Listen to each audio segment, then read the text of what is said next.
자, 지난주 토요일 그제 더불어민주당은 저희 이 채널A 사옥 인근 숭례문 인근에서 후쿠시마 오염수 해양 투기 규탄 집회라는 것을 열었습니다.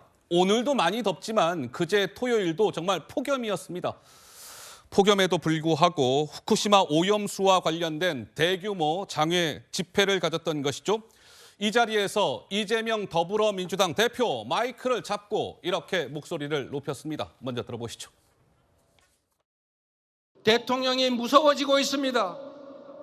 세상에 반대하는 국민들을 괴담 유포한다고 수사한다고 협박하는 나라가 어디 있습니까? 후쿠시마 오염수 방출 결사 반대한다. 대통령과 정부 여당은 쓸데없는 괴담 소리 하지 말고 대한민국 주권을 지키기 위해서 앞장서서 싸우라! 네, 이재명 대표 후쿠시마 오염수 관련해서 쓸데없는 괴담 소리 하지 말고 이런 발언을 했습니다. 이제 주말이 지나서 한 주의 시작, 오늘 월요일이었죠. 국민의힘이 매주 월요일 오전에 최고위원회의라는 것을 갖는데 그제 더불어민주당의 저 대규모 장애 집회와 관련해서 오늘 일제히 목소리들을 좀 냈더군요. 김기현 대표는 괴담 마약에 중독됐다, 민주당이. 윤재옥 원내대표는 대선 불복 선언이다, 이런 목소리까지 나왔습니다. 이어서 한번 들어보시죠. 광우병 괴담, 천안함 자폭 괴담, 하드 괴담처럼 달콤한 괴담 마약에 중독된 민주당은 자극적이고 선동적인 언어로 국민을 향해 먹거리 공포의 주술을 내며 국민의 불안과 사회 갈등을 키움으로써 자신의 정치적 이득을 꾀하고 있는 것으로 보입니다. 민주당은 오염수 구실로 윤석열 정권 퇴진 투쟁, 대선 불복에 나서겠다는 것입니다. 민주당이 장애 집회를 한다고 지나간 자리마다 수산시장 상인들께서 장사가 안 된다고 아우성입니다. 괴담과 선동으로 국민들을 불안하게 만드는 음모론 정치는 마약이 맞습니다. 틀린 말이 하나도 없는데 뭐가 그렇게 찔리는 것입니까? 막말이라고요? 막말이라면 전 세계에서 민주당을 따라잡을 정당이 없습니다.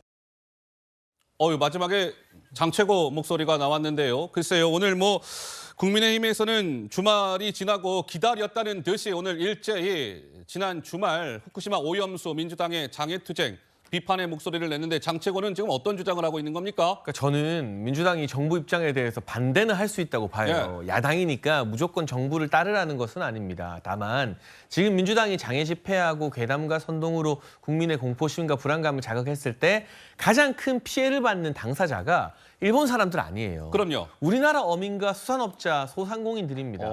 바로 그 부분을 고려해서 중국에서나 쓰는 핵폐수 이런 자극적인 단어 쓰지 말고 좀 합리적으로 과학에 근거해서 토론하자. 또 IAEA 보고서가 아직 나오지도 않았습니다. 아마 내일 나올 것으로 예상이 되는데 이게 나오고 나면 같이 합동 검증을 하자는 등등의 좀 건설적인 비판을 해주면 저희가 야당으로 인정하고 대화도 하고 토론도 할 텐데 무턱대고 마치 지금 방류도 안 됐는데 이게 방류가 되고 나면 우리가 물고기 한 마리 못 먹을 것처럼 말하는 것들, 이게 노량진 수산시장이나 가락 수산시장 죽이는 길이지 일본을 죽이는 길이 아닌 것이거든요. 그 부분에 대해서 과거에는 광우병 괴담이나 사드 전자파 괴담으로 정치적 재미를 받겠습니다만 이제 우리 국민들도 학습 효과가 생겨서 무턱대고 이렇게 괴담 선동 퍼뜨리는 것 통하지 않습니다. 민주당이 그런데 마약처럼 이 괴담 정치를 못 끊고 있어요. 여기서 이제 중독 치료도 받고 재활 치료도 좀 받으시고 합리적인 정치를 하자는 말씀을 드리고 싶습니다. 자, 그런데요, 그제 규탄 집회에서 민주당 인사들이 이제 마이크를 잡고 이런저런 얘기들을 했습니다. 그런데 한 명의 민주당 의원, 경기도당 위원장을 맡고 있는 이분은 내가 무엇을 먹을지언정 후쿠시마 오염수는 내가 못 마시겠습니다. 또 누구의 지도부 의원은 당신이나 마시세요. 또 다른 최고위원은 니들이 물맛을 알아? 이런 목소리가 나왔습니다. 이어서 듣고 가시죠. 저는 똥을 먹을지언정 후쿠시마 오염수 먹을 수 없습니다. 그렇게 깨끗하면 너나 마셔. 여러분 마이크 안 나와. 마이크. 왜 마이크가 안 되는 거야? 후쿠시마 핵오염수 해양수지 반대한다.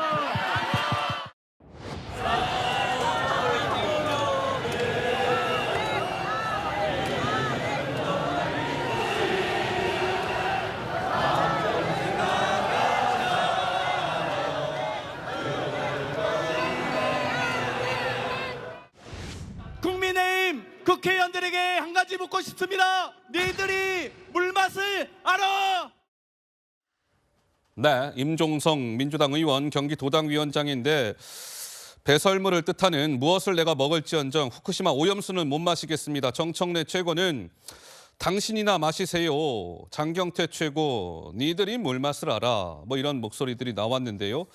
박성민 최고가 보시기에는 저분들의 저러한 주장, 글쎄요, 좀 어떻게 들으셨습니까? 뭐 아무래도 이제 장외에서 집회를 하다 보면 예. 뭐 현장의 분위기가 좀 고조가 되기도 하고 그런 면에서 조금 이제 돈 없는 발언들, 좀 지나친 발언들이 좀 나왔던 점에 대해서는 저 좀 아쉽게 생각을 하는데요. 아하, 아쉽다. 예. 다만 그렇다고 하더라도 지금 야당이 문제 제기하고 있는 이 오염수 방류에 대한 우려는 저는 국민들의 불안을 대변하고 있는 야당의 지극히 상식적인 주장이다라고 판단을 합니다. 그런 점에서 국민의힘이 계속해서 괴담이다, 선동이다 이렇게 이야기를 하지만 그건 역시도 국민의힘의 정치적인 프레임에 불과하다라고 판단을 하고 있고요. 예. 실제로 저는 이 오염수 문제에 있어서만큼은 우리가 정치 공세다, 뭐 가짜 뉴스다 이렇게 이야기할 때가 아니라 여야가 힘을 합쳐서 이 일본의 움직임에 좀 대응할 필요가 있다라고 보여지고 전 여기에 대해서 국민의힘 당대표인 김기현 의원도 예. 반대하지 않으실 거라고 생각을 합니다. 예. 왜냐하면 이분이 2020년에 10월 외통위에서요. 일본에서 오염수를 방류하게 되면 1년 정도 걸려서 동해로 흘러들어온다라는 연구 결과를 인용하면서 예. 이 오염수 방류에 대한 우려를 분출하신 적이 있거든요. 그뿐만 아니라 현재 지금 용산 대통령실에서 국가안보실장으로 계신 조태용 전 의원 같은 경우에는 야당 단독 주도로 결의안을 발의를 했었습니다. 예. 그때 그 내용도 민주당이 발의하고 있는 이 결의안과 괴를 같이 합니다. 오염수 방류하지 마라. 그리고 정부 적극적으로 대책 마련해라. 이거거든요. 그러니까 여기에 대해서 김기현 그때 당시 의원 그리고 지금 박진 외교부 장관 예. 역시도 공동으로 이름을 올렸습니다. 그러니까 이런 점에서 왜 과거에는 이게 맞고 정당한 비판이었고 지금은 왜 괴담이고 선동이냐. 저는 이런 질문을 드리고 싶은 거예요. 그래서 예. 저희가 좀 건설적이고 생산적인 논의를 할 필요가 있겠다라는 생각이 듭니다. 잠깐만요. 지금 박성민 최고의 주장은 장 최고 이런 것 같아요. 내로남불 아니냐. 왜 김기현 지금 대표는 당시 뭐 그냥 의원일 때의 주장들, 박진 외교부 장관도 과거에 했던 이야기와 왜 지금의 스탠스가 다르냐. 이것은 후쿠시마 오염수를 대응하는 여권의 자세가 이른바 내로남불 아니냐. 이런 취지의 주장인 것 같은데 어떻게 보세요? 근데 뭐 저희도 비판받을 지점이 있겠습니다만 내로남불하면 유구한 전통을 가진 민주당을 따라가긴 좀 힘들죠. 문재인 정부 때 이 IAEA의 검증 기준을 만족하면 이거 반대할 방법이 없다라고 정의용 국가안보실장이 말을 했었고요. 그 당시 내걸었던 세 가지 조건이 사실상 다 충족이 되었습니다. 어허. 가장 중요한 게 한국인 전문가의 참여인데 IAEA 국제검증단에 한국 전문가들이 참여하고 있고 심지어 2021년 9월에는 예. 대한민국이 IAEA 국제의장국이 되었어요. 그러니까 문재인 정부 때 이 지금 민주당이 못 믿겠다고 아우성인 IAEA의 의장국이 바로 대한민국이었습니다. 예. 그런데 그 기구를 못 믿겠다는 건 말이 안 되는 것이죠. 그리고 2020년 저희가 야당일 때와 상황이 어떻게 변했느냐. 예. 일본이 우리에게 이 시찰단의 방문까지 허용하면서 대한민국 전문가들이 조금 더 깊숙이 이 후쿠시마 오염 처리수 방류 문제를 들여다볼 수 있게 문호를 많이 개방했고 네. 앞서 말씀드린 것처럼 IAEA라는 국제적인 단체가 이 검증에 대해서도 상당 부분 시간을 투자해서 이제 보고서 내는 것을 불과 며칠 앞두고 있는 상황 아니겠습니까? 예. 그러니까 저는 이 차제에 이 보고서를 한번 보고 우리나라에도 많은 전문가들이 있죠. 최근에 화제가 된 경희대 정범진 교수나 뭐 카이스트 정영훈 교수 또 민주당이 내세우는 전문가들도 있겠지만 예. 이 보고서에 나온 수치와 통계들이 과연 정확한지 믿을 만한 것인지 함께 검증해 보면 되는 것입니다. 예. 근데 이 보고서가 나오기도 전에 마치 이게 방류되면 우리가 물고기 한 마리 못 잡아먹는 것처럼 난리를 치는 것은 과도한 설레발이랄까요? 선동에 지나지 않는다고 말씀을 드리는 것이죠.